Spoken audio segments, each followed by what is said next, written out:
প্রিয় দর্শক, এই সিমের জাংলা নিয়ে আমি জানুয়ারি মাসে কন্টেন্ট তৈরি করেছিলাম। তখন এই গাছগুলো অনেক সজীব ছিল, সতেজ ছিল।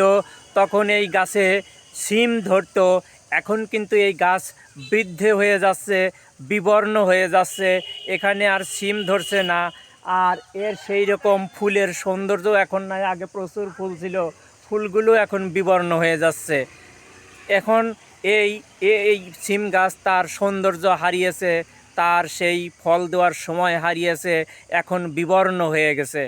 মানুষের জীবনটাও এই রকম, যখন তার শৈশব কৈশোর থাকে, যৌবনকাল থাকে, তখন তার সৌন্দর্য থাকে, তার প্রাণচঞ্চলতা থাকে। এই সময় পেরিয়ে যখন বৃদ্ধ হয়ে যায়, যখন সে বার্ধক্যে উপনীত হয়, তখন তার জীবনের অনেক কিছু ফিকে হয়ে যায়, ধূসর হয়ে যায়, তার জীবনের অনেক কিছু বিবর্ণ হয়ে যায়। এই সিম গাছের মতোই মানুষের সৌন্দর্য সবসময় থাকে না। যৌবন থাকলে প্রতিটি মেয়েই সুন্দরী, প্রতিটি ছেলেই সুন্দর, যৌবনকালে সব কিছু সুন্দর। সময় যখন এই গাছগুলো কচি ছিল তখন খুব সুন্দর ছিল, এখন এর সৌন্দর্য হারিয়ে বিবর্ণ হয়ে যাচ্ছে। এই শৈশব কৈশোর হারিয়ে যখন মানুষ বার্ধক্যে উপনীত হয়, তাদের কিন্তু জীবনের সেই সৌন্দর্য আর থাকে না।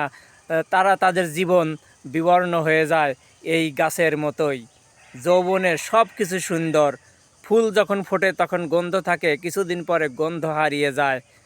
একইভাবে এই এই শিমের গাছও ওই রকম, যখন তার যৌবন ছিল তখন ফল দিয়েছে, সবজি দিয়েছে, তার সৌন্দর্য ছিল, ফুলের সৌন্দর্য ছিল, এখন কিন্তু সব হারিয়ে সে বিবর্ণ হয়ে গেছে। তার পাতাগুলোর কি অবস্থা দেখুন, এখানে সৌন্দর্য কিন্তু নাই। তাই যৌবনে সব কিছুই সুন্দর, যৌবনে প্রতিটি মেয়ে সুন্দরী, প্রতিটি ছেলেই সুন্দর, যৌবনে সব কিছু সুন্দর। সেই সময়টা হারিয়ে গেলে এই গাছের মতোই, এই শিমের জাংলার মতোই, এই শিমের পাতার মতোই সব বিবর্ণ হয়ে যায়। এখন এই জাংলায় শিম ধরে না, সে এখন বার্ধক্যে উপনীত হয়েছে। মানুষও এই রকম, তার শৈশব কৈশোর যৌবন পেরিয়ে বার্ধক্যে উপনীত হবে, তখন তার জীবনও এরকম বিবর্ণ হয়ে যাবে।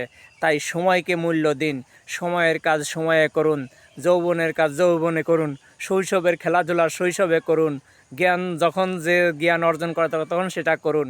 সময় গেলে সাধন হবে না। প্রিয় বন্ধু সব আমার পাশে থাকবেন, পেজটা ফলো দেবেন, ইউটিউব থেকে দেখলে সাবস্ক্রাইব করে আমার পাশে থাকবেন। ধন্যবাদ বন্ধুরা।